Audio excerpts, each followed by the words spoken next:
If you see the notification your tagging server is out of date, we recommend that you update to the latest version in your server container. Click Learn how to upgrade to open the upgrade instructions. Find the command project ID and replace project ID with the ID of your Google Cloud project.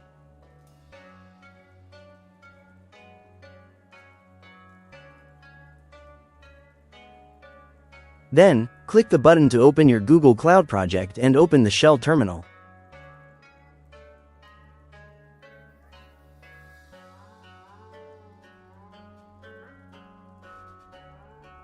Paste the command with your project ID into the Shell terminal and press Enter.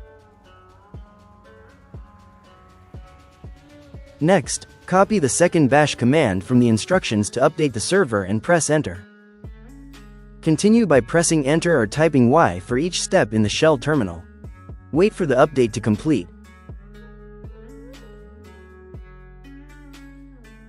Then go back to the GTM server container, navigate to Admin, Container Settings, and you'll see that the update hasn't taken effect yet because it takes up to 24 hours, as mentioned in the instructions.